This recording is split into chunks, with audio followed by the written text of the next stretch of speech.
late night video, something I hadn't done in a while. Let's get it. The level of which you understand yourself capable of achieving is the level of which you will transpire to be. What do I mean by that?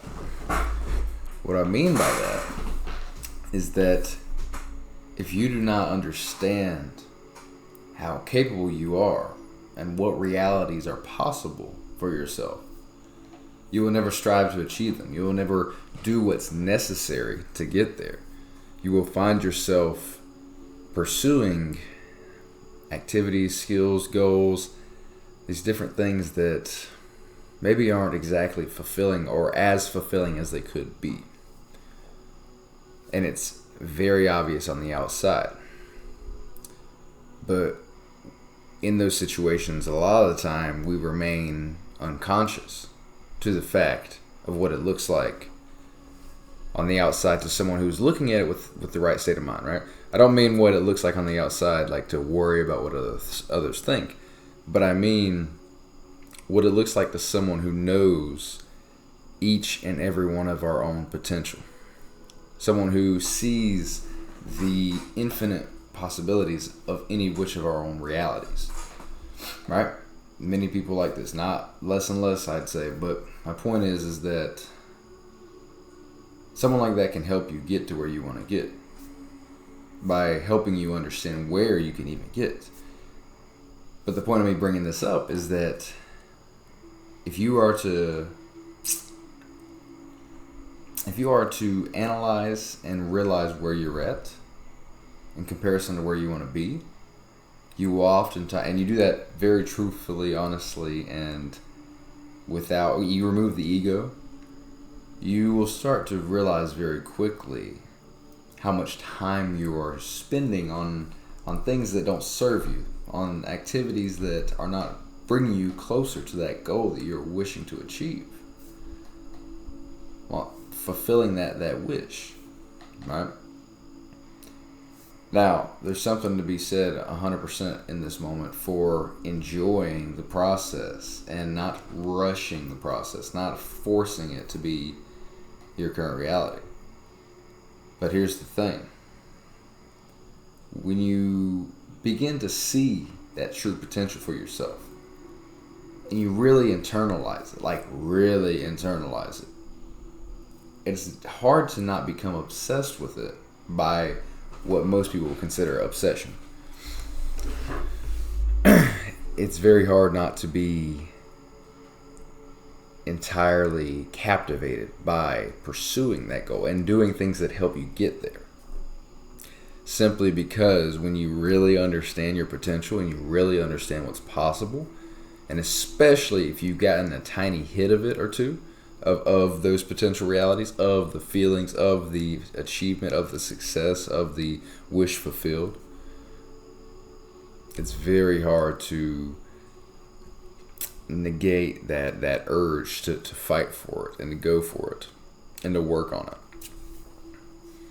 Because when you really see it, it is then that process of which you manifest it, that becomes your entertainment. That becomes fun. That becomes what you want to do. You see, we just don't understand our true potential.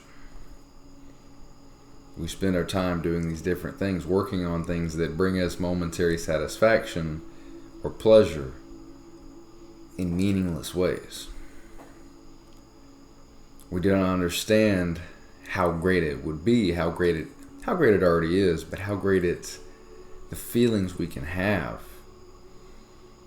and the situations we can create and the internal sense of self we can have once we really get focused and motivated on something. You see, I grew up this kid, right? To again bring up my story a little bit so you understand where I'm coming from. I grew up this kid who played a lot of video games, who was very much enthralled in technology.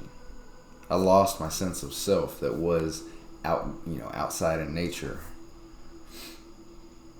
because of technology, because of my immersion in technology, which happens to many kids, most people nowadays.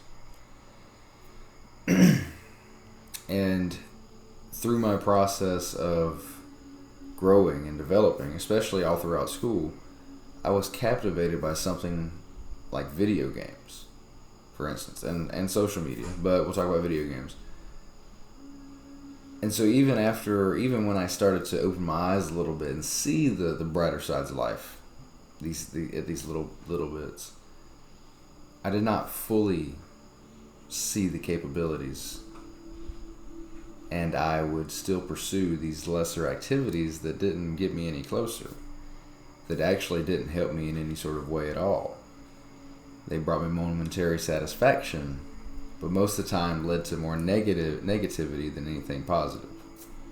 Whether it was bad sleep, whether it was just feelings of purposelessness, a waste of time in terms of what I could have been doing otherwise. And it was simply because my self-image said I should be playing games, man, this is fun. Instead of, hey, your potential is limitless. You can help so many people. You can create such a reality that is so captivating, fulfilling, and fun and joyful. But it's not doing this. It's not playing video games. It's doing this. It's doing all these different things. Your mind just comes up with them. Once you really program your paradigm, you reprogram it. Once you soak that subconscious mind up with that goodness, that greatness, that sense of self that is greater than thou, that is greater than the ego, the shadow, the inner child, or these unhealed sides of ourself that seek pleasure, they seek some sort of control. You see, we must really take a second and figure out where we want to be. I've always said that. And as the more I learn, the more I grow, the more it really shines a light on that in entirety. In that our own self-image is what we are always creating. You might have noticed it like I always did. There are people in life that win, and there are people in life that lose. And it tends to not matter what they're doing. Some people are going to win in some situations. Some people are going to lose. I was a part of that loser bracket for a long fucking time. And I always wondered why. I always never understood. And it was painful. Like it's losing, right? And maybe you get used to it and you find your ways to cope with it. And kind of move through it. And you find your friends that are in that same bracket. And you don't make any sort of changes. You get comfortable. You have fun within it. Right? Now, don't get me wrong, making friends is amazing. Make friends, have great experiences, have fun. But decide what you want for yourself. And decide what you want for your life. What are you willing to sacrifice to create? What do you want to create? You don't have to figure it out in one day. At all. It's a lifelong journey. Trust me, by any means, I don't know everything I want to create, but I know I want to be more.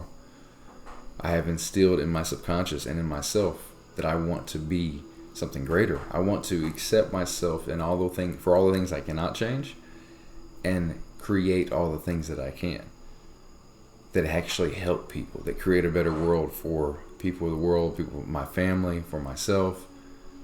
Just create more love, to create more abundance, to help manifest more abundance for more people, because we can, because that is the journey of humans. You see, we are put on this earth. We have come to creation to create greatness, to have abundance, to live lives of fulfillment and achievement. But we live in such crazy times that these things are put on the back burner. These things they don't seem as important at times, or at all. We get so used to chasing mediocrity, or what is actually mediocrity, but we believe it to be what we want, which is the pleasurable ways, the unfulfilling things that only bring us momentary satisfaction. We get so used to chasing these things that we don't know what's better. We don't know there's better possible realities. we see people that strive to do better, and there's a side of us that wants that for ourselves. But the negative side of ourselves that is enthralled in these negative activities, what's it do? It gets jealous. It envies. That's the side of yourself. That's your conscious mind being like, hey man, you're wasting fucking time. You're not doing what you want to do. You are unfulfilled and sad and unhappy in these ways. And look at this person. Then you see that person, and your ego or your inner child or these lower sides of yourself say, oh, fuck that dude. He's trying too hard. I bet that dude hates his life. I know I do in a way, but that dude, oh man, fuck that dude. It sucks to be in a state like that. And it's a very, very deep hole you can dig into. We've all met people like that. And those people really just need a lot of love and self-reflection. They need to understand how to love and respect themselves. But you see, we build habits and patterns that we ingrain for our entire life. And we must still fight against those. But that's a different story for a different time. Love yourself. Be more of who you want to be for the world. For yourself, for your family. If you don't know who that is, start the path. Get on the path of figuring out. Stop avoiding those things that are screaming at you. Stop coping with the screams and start listening. One day at a time. You can do it. I'm here to help. My content's here. If you want to get in contact and talk about it, you can find my Instagram below. Guys, you got this. Your life is meant for so much more. You just must believe it. You must conceive, believe, and achieve it. It's all up to you. Nobody's coming to save you, but there are plenty of people that can help you make progress while you are working in that journey. And once you get rolling, man, there's always so much to be grateful for. Always. Even when you're in those low depths. You can still find gratitude that, hey, 1, I'm alive. 2, I'm breathing. I'm not in a breathing machine. 3, I have the chance to get out of here. 4, hopefully you still have your legs. I mean, there's a million things to be grateful for. Always. And if you can't find that, that's likely part of the issue. You see, gratitude is like a fix-all. Gratitude, we should always be able to find gratitude. But I digress, guys. I'm going to get off of here. I hope you enjoyed this. Let me know what you think below. Do what you're supposed to do, man. Love your life. Love yourself.